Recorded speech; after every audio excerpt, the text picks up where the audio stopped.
My baby dolls, we're back for a special episode of Genesis. As always, I'm your host, Ian Kahanowitz. Today, got a great show going on for you. Might be a little short, half hour to 40 minutes, but still the same. It's just on the fly.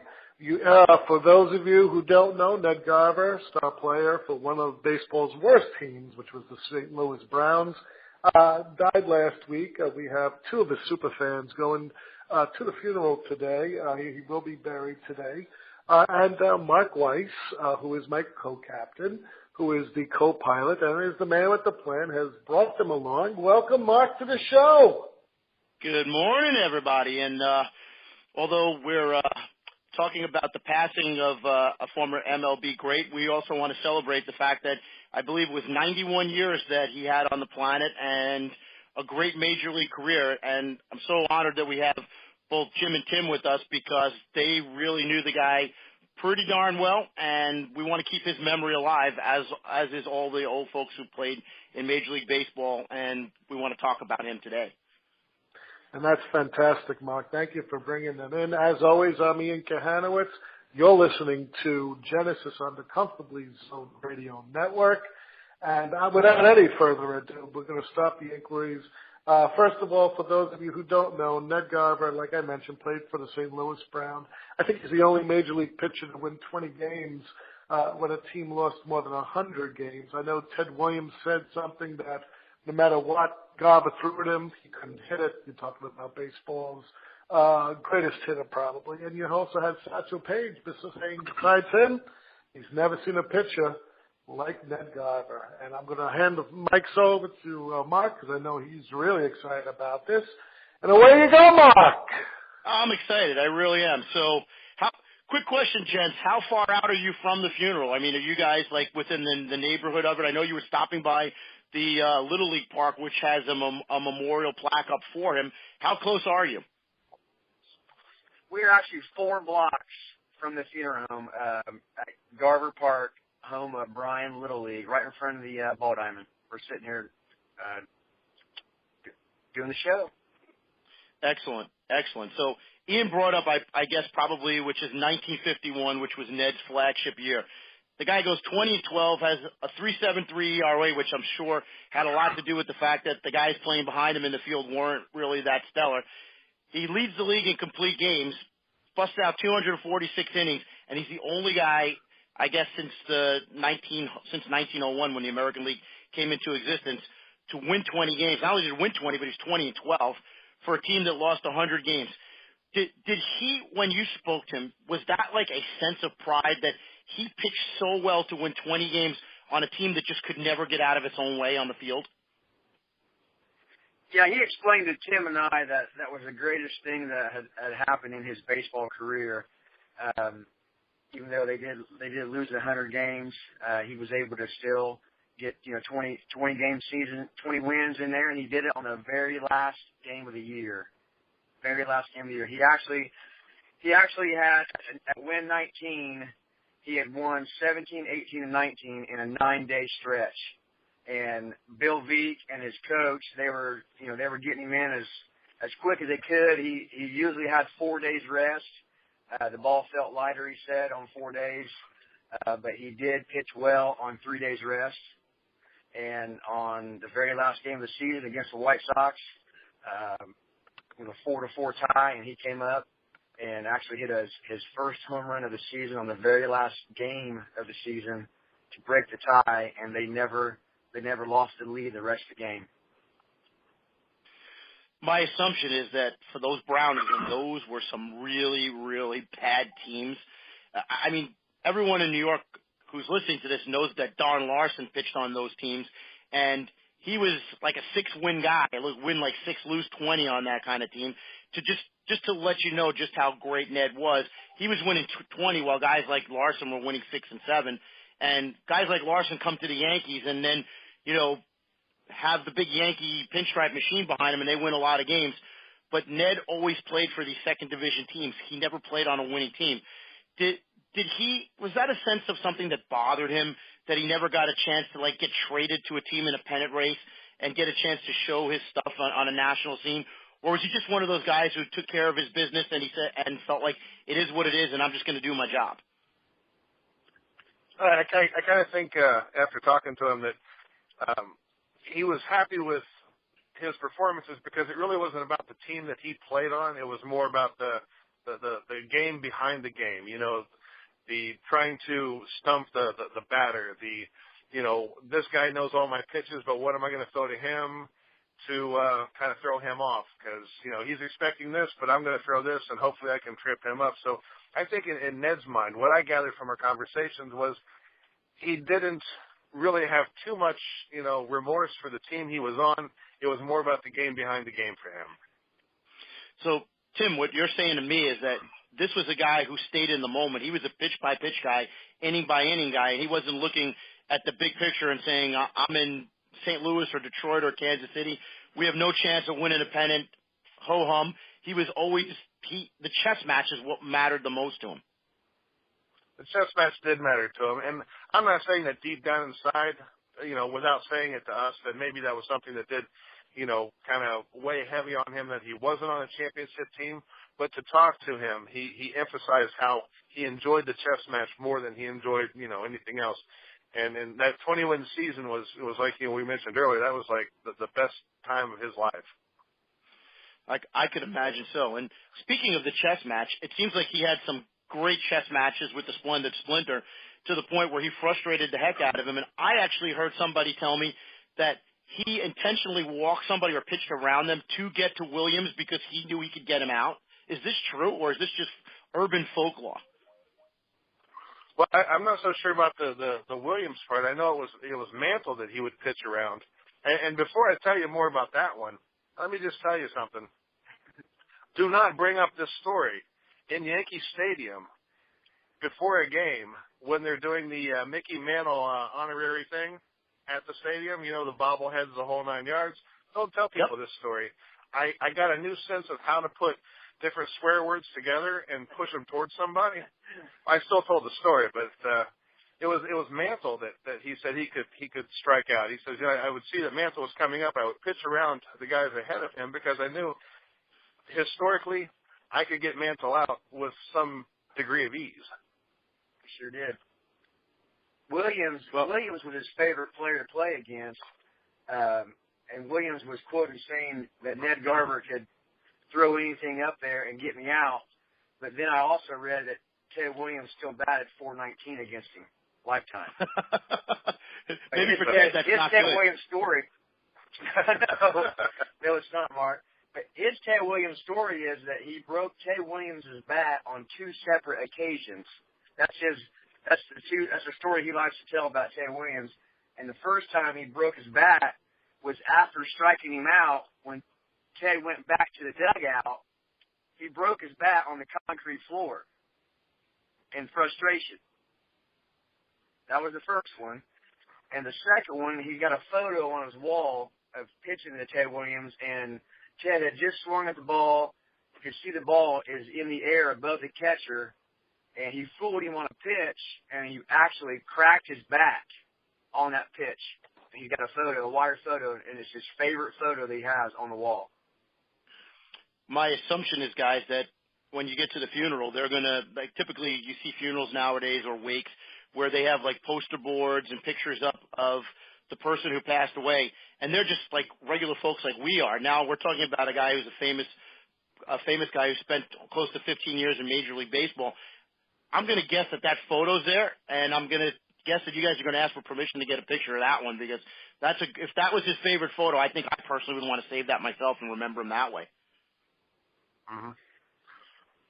Yeah, we had a lot of conversations about that photo. Pretty much every time we went to visit him, that photo came up. Yes. But well, we've actually got a photo next to that photo that Tim and I are responsible for. Last year on 2016, September 30th was the 65th anniversary of his 20th win in 51.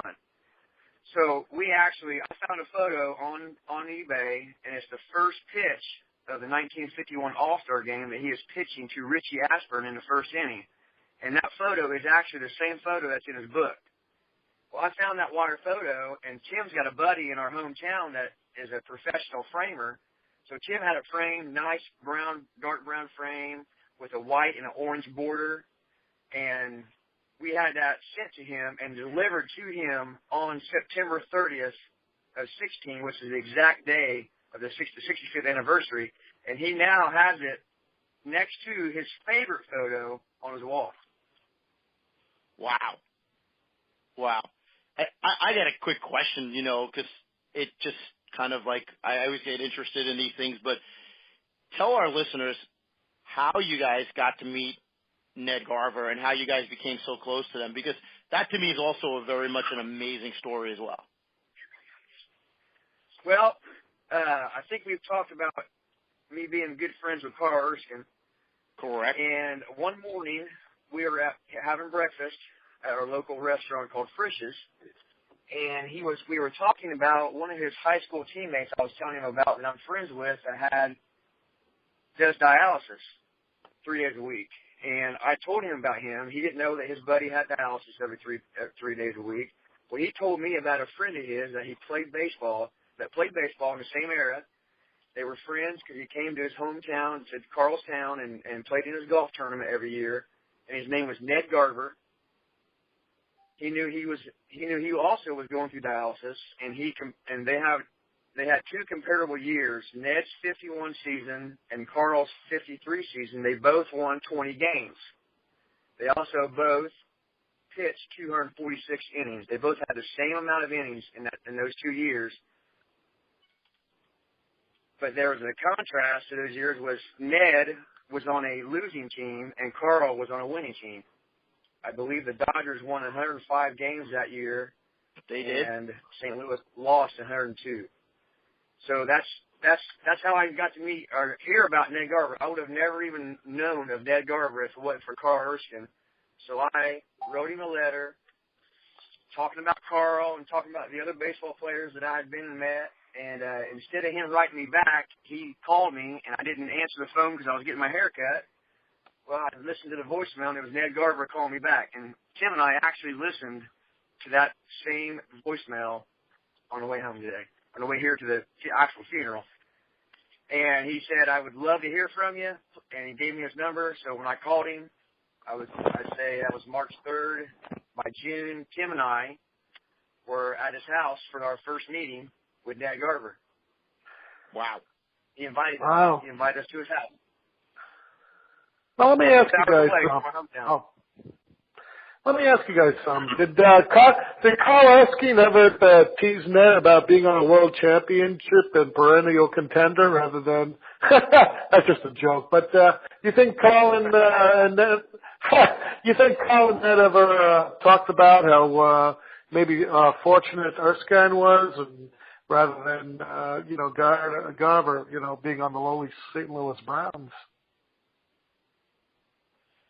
Yeah, I would imagine it's come up, one rousing the other from time to time. So yeah, they had a pretty long friendship. It did. I'll tell you about both of them. Both of those guys are the two of the most humble guys I've ever met in my life, ever. They are beyond humble about their accomplishments. Do you think that they were humble because that's their nature and their personality? Or do you think a lot of it played into the fact that they came from the quote-unquote greatest generation, people who just were never brought up to brag and talk about themselves? I'd like to say it's the generation. I'd love to say that. I do believe that. I've never met too many people from that generation who brag. No, you sure don't. Let me ask you guys this. Once jokingly to the press, Garver said the crowd didn't dare boo us, at St. Louis, which they played at Sportsman Park. He said the players outnumbered it. How bad was the attendance for the St. Louis Browns in the early 50s? Well, that's a good question, and actually we were reading Ned's 20th win and about it, and on his 19th win in 1951, there was 2,200 fans present on his 19th win. Well, then the 20th win, they knew he was starting, and Bill Veek and the coach, they They hyped this day up. They had the Harlem Globetrotters there for a pregame on behind third base, and the actual attendance was over 14,000 for the 20th win. Wow. And I've got photos of Ned, him pitching the game, and all you see is the base runner on first, the umpire behind him, and not a soul in the stands. I got a picture just like that. I mean, not one person in the stands on the first base line. Well, let's be honest. The old Brownies couldn't draw flies. Beck was the ultimate showman, always trying to create something to bring people into the stands because the team never performed well enough to bring people into the stands. Plus, they were dwarfed by playing in the same building as the St. Louis Cardinals, who were an elite team. So that held them back. But did Ned ever talk to you guys about one of the greatest showmanship moments in baseball history with Bill Veeck bringing in the then midget Eddie Goodell to play in that game? Did he talk about it? Because that was during the 51 year. I think it happened in August. He had mentioned it. I don't really recall he didn't talk about it a lot, but he did mention the Eddie Goodell thing. Because I think we brought a picture, and it said in the caption at the bottom of the picture that it was Eddie sitting on Ned's lap, and Ned said, "Well, that wasn't me. That was somebody else." But it really wasn't brought up a lot. I should have researched that because that's a good question.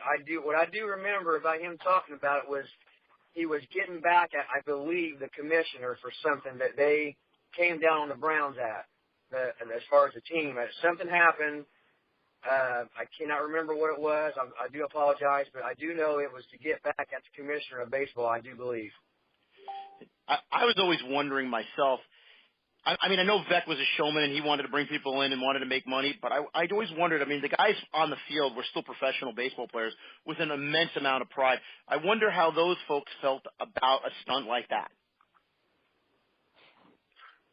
I don't think Ned ever talked bad about Goodell. No, I do not. No, I wouldn't even think that he would have a that. problem with Goodell as a human being or doing what he did, but more with Veeck or with the fact that something like that could embarrass the professional baseball players who were on the field. Yes. Unless they laughed at it and thought it was a great joke and didn't care.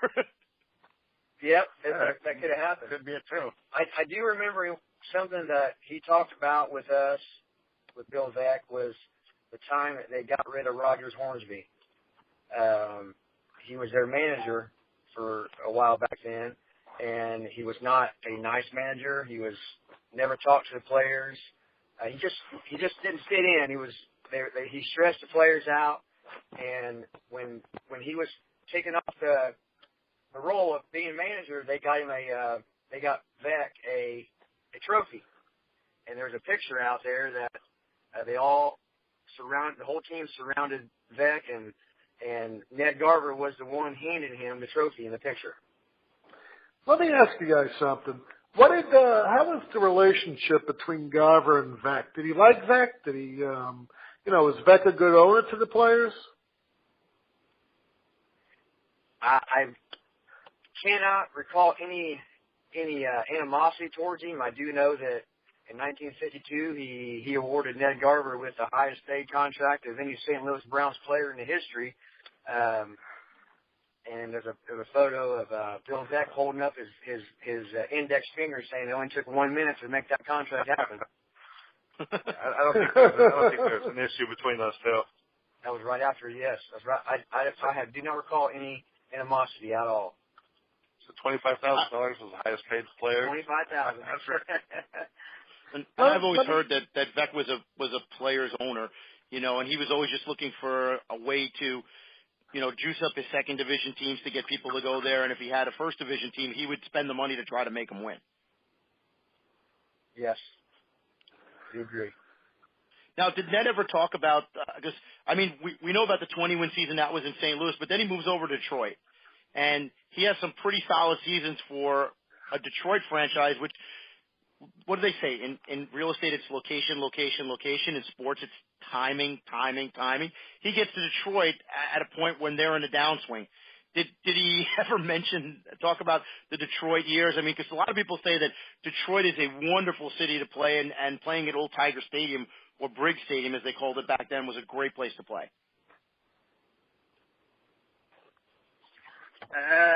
We talked about, when it came to Detroit, we talked about that was his favorite team growing up. He ended up in Detroit, which was really cool because that was close to his hometown, Ney, Ohio. He talked about Al Kaline. He was there when Al Kaline came up. They were still good friends. They still talked on the phone. I can't recall any. We talked mainly about St. Louis Brown stories, pretty much. I do know when I went to Detroit last year to see my American League team, which is the Baltimore Orioles, which Bill Veeck sold the Browns to in 1954, which is really ironic here because I was born in Baltimore in 1970, was there 6 months and moved to Indiana.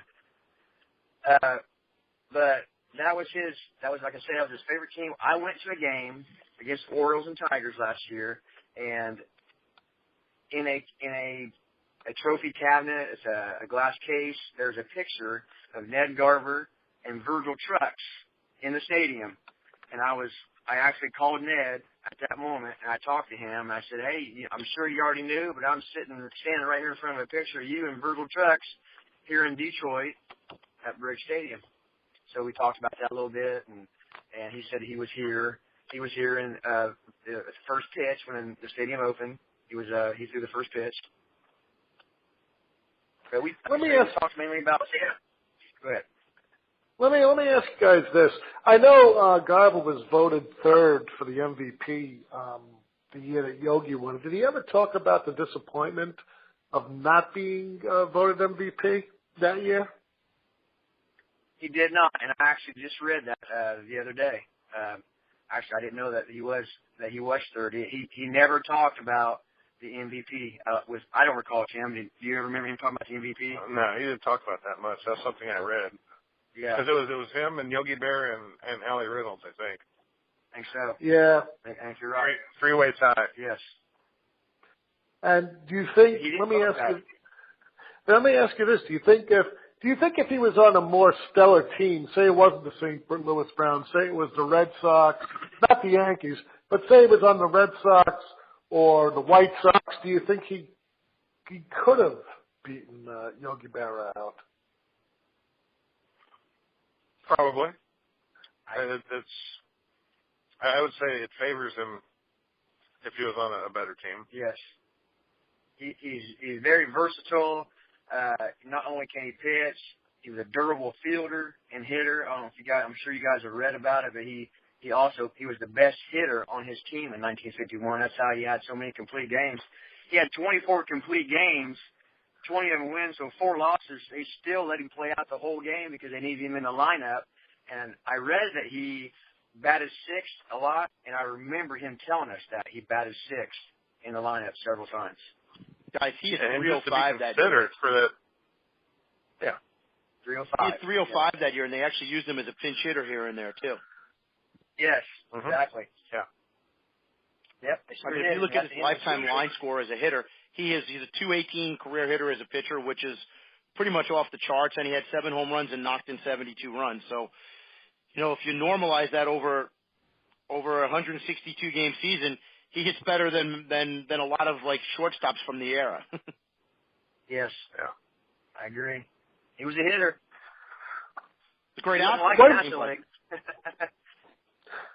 How do you think that Ned would want to be remembered, and how did he leave his legacy in baseball? And, of course, he went into private business after he became a spokesperson, I think, for a meatpacking company. How do you think Ned would have wanted to be remembered?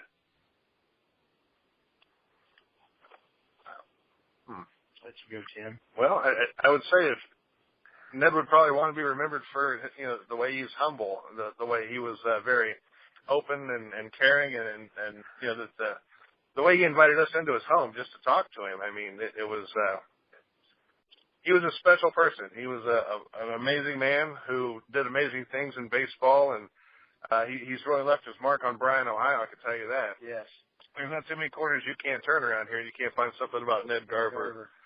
He loved his fans. If you guys go to Sports Card Forum and it gives you the percentage of how many items are returned back to the home of the fans, he's 100% signing.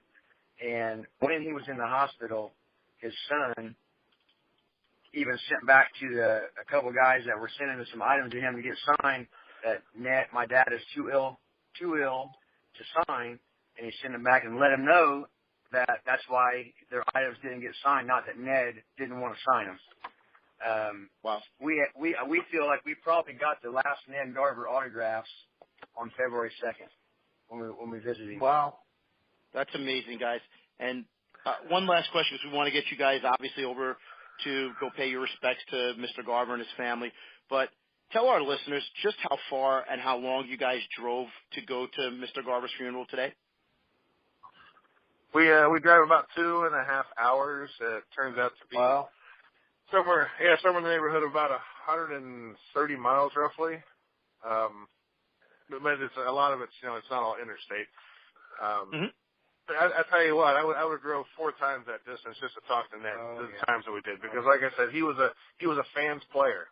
He was all about his fans, and everything he did, I feel like, was for his fans. I agree. And that says it all.